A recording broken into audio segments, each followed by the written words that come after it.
The advertisement was like something from the 90s. You had a disheveled businessman in a grey office building. In front of him was a microwave, and inside of that microwave was just the blandest grey dinner. He sighed some, shoulders slouching as the timer counts down, only 3 seconds remaining. 3, 2, 1. But before the microwave beeped, the wall behind the man exploded, and a werewolf in overalls would explode through the wall. The beast threw back his head and howled as the man looked on with fear, but soon realized why the monster appeared.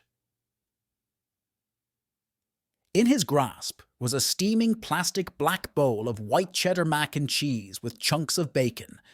The man accepted this bowl, scooped a big forkful of the gooey food into his mouth, and released a howl. Beast's hunger! The advertisement had done its job because Dave remembered it so vividly as he stood alone in the bright aisle. He had only stopped at the pharmacy to pick up rubbing alcohol, lighters, and maybe orange juice for the cold he felt creeping into his throat and head, but took one of the black boxes from the freezer as he looked it over, considering one more item. On the front, in a font that was more fitting on a heavy metal album cover, read Beast's Hunger.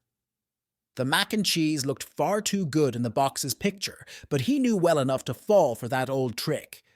This was probably just a masculine, lean dinners that were usually marketed on TV during soap operas.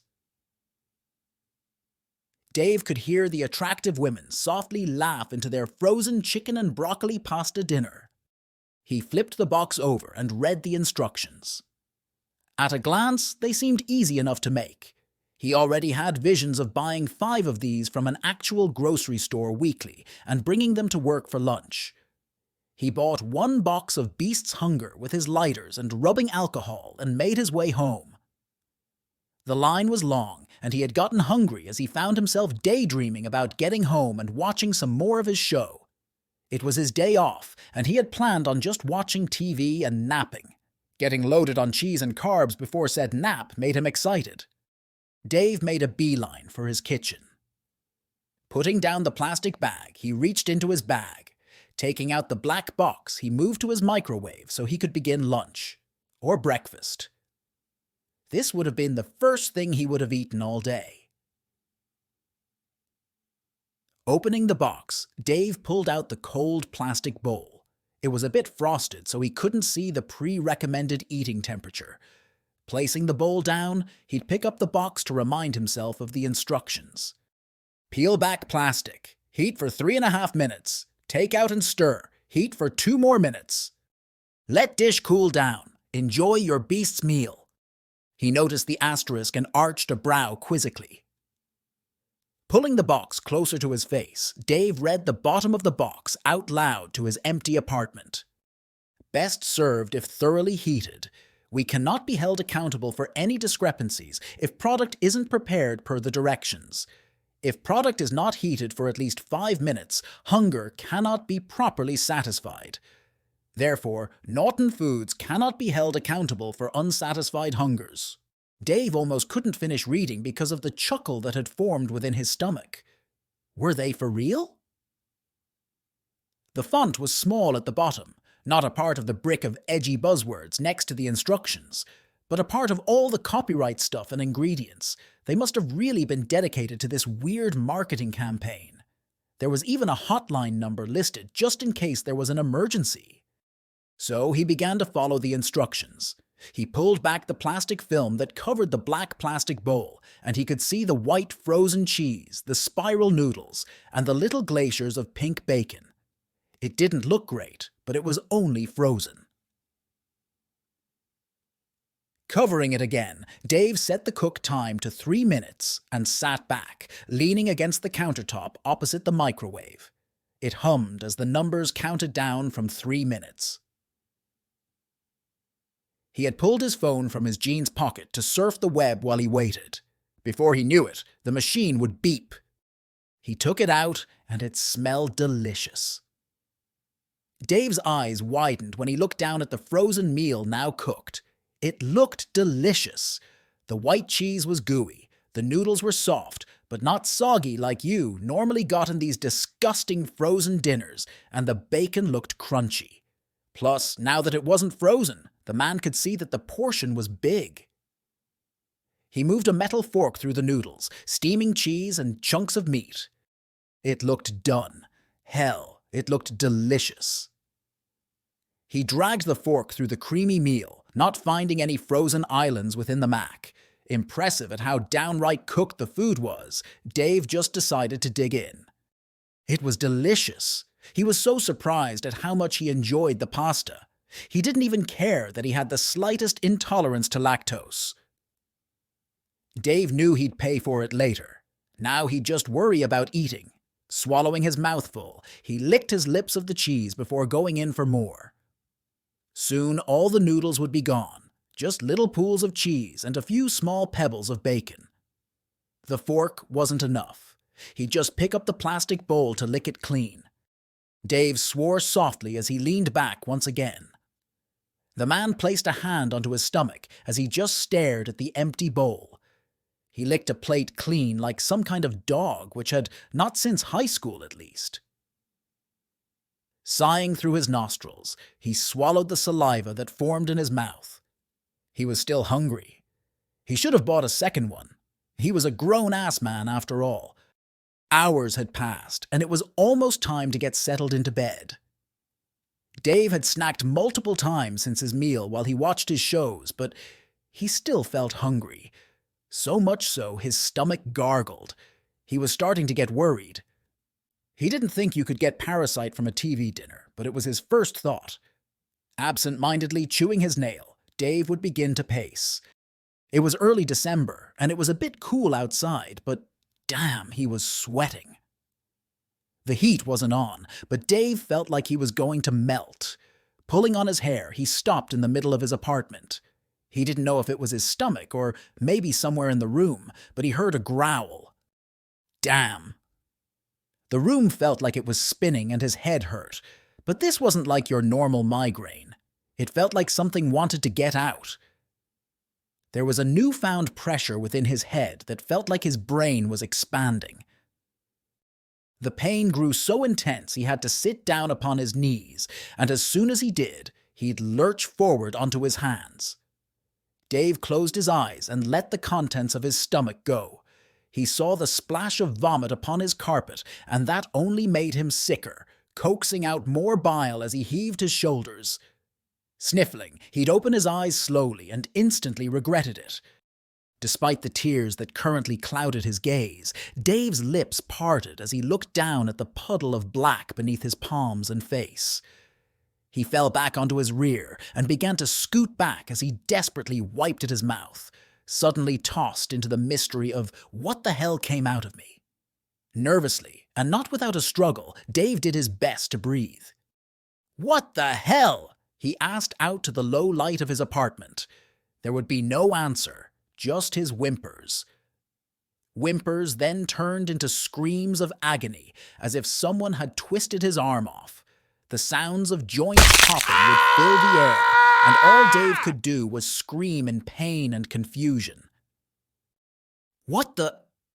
First, his knuckles popped, and his fingers began to elongate, as if 5 individual nails were being slowly driven out from his fingertips with an unseen hammer. He just watched and screamed for help. Help for anyone to come and relieve him of the torture suddenly inflicted on him for what felt like no reason. He cried out as he watched his fingers refuse to give in and just contort for whatever was trying to leave his body. In that time, he'd also feel himself grow even hotter than before. He felt like someone had lit him on fire. He shrieked as he clawed at his clothes. He yanked at his shirt and peeled it away as tears streaked down his cheeks. His cries, now howls. He was frankly growing exhausted from this pain and receiving no answer to his cries for help or pleas for death. Like his fingers, his toes began to feel like they were growing too fast for his body to adjust, and his palms began to extend upwards as if they didn't want to be left behind by the fingers. Dave, at this point, was twitching on his side as he felt a sharp pain within his stomach. This was the one pain he was familiar with. but he was certain it was punishment from being lactose intolerant. He opened his mouth to speak, cry out, or beg for what was happening to end again. But all that left him was a low, guttural noise. Before he could even question what sound left his lips, Dave felt forced to bare his teeth. He grinned without joy as his teeth began to grow into each other. Soon, his mouth felt far too small to accommodate the growing jaw, so it too would grow forward.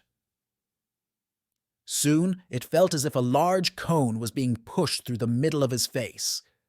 Slapping his hands onto the side of his head, Dave gave another nightmarish groan as his spindly, pointed fingers clutched his hair, which seemed to begin to grow longer. Hell, all over his body he noticed that what hairs were already on his arms and chest had seemed long, and areas where hair didn't seem to grow now had bloody patches of hair that seemed to just push out from his skin. Not hair. Fur. His pitiful excuse for a breath would get caught in his throat as he watched as the fur continued to force his skin to tear. There was finally a knock at the door. He couldn't hear them over the pounding noise of a heartbeat in his ears, but from the rate they were knocking and the tone of their shouting, whomever was knocking was more angry than concerned that someone was making so much ruckus at this hour. He'd cry out and plead, but he could tell what came out wasn't English. Nor was it any language. No, he just howled out among his tears and whimpers, and panting. The furry mess panted upon the floor as he tried to drag himself to the door upon hands that felt like they were tipped with knives. The door felt so far away as he pulled his body across the floor. Just now towards the door, the banging would stop, and Dave would just catch a disgruntled voice from the other side of the door. "Son of a bitch! You aren't even supposed to have a dog in there!" They were gone by the time he got to the door. He wouldn't be able to open it. Instead, he just scratched at the door, wanting out of the hell he was in. Now that his body stopped torturing him, he could focus on the pain in his stomach. The tremendous, animalistic hunger. A ringing phone cut through the silence of a quiet office. A woman with her hair tied in a neat little bun stared at the phone through her glasses as the phone rang and rang. Popping her gum once more before taking it out of her mouth and dispensing of it, she'd sigh. The phone would need to be answered. It was what she was getting paid to do after all. Using the same hand she threw the gum out with, she hit a record button on the phone and answered. "Hello, this is Naughton Foods, Susan speaking." She couldn't even fake interest as the person on the other line shrieked in panic. It was another woman, and she was hard to hear over the chaos of whatever was happening in the background. "Yes, hi, damn!" she stuttered and hissed as the sounds of faint banging could be heard. "I'm sorry, but we recently bought one of your products and—" "Did you follow the instructions, ma'am?" The woman in the cubicle interrupted, tone still giving away she was waiting to clock out.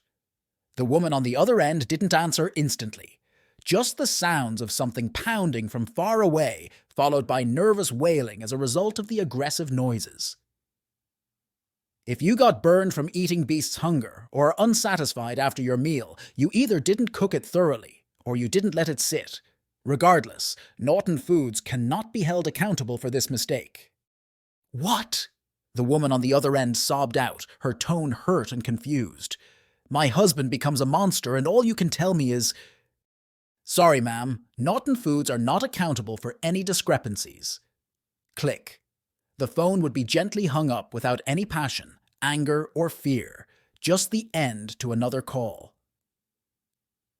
The lady leaned some on her desk, eyes still on phone. Another sigh left her, this time through her nose, as she picked up the phone and dialed 9. It rang for a second before a man picked up the phone. Jack Dunn's office. He didn't seem like he was excited to receive any calls. The one chewed her bottom lip before her shoulders slouched a little. "Mr. Dunn, we got another one crying wolf.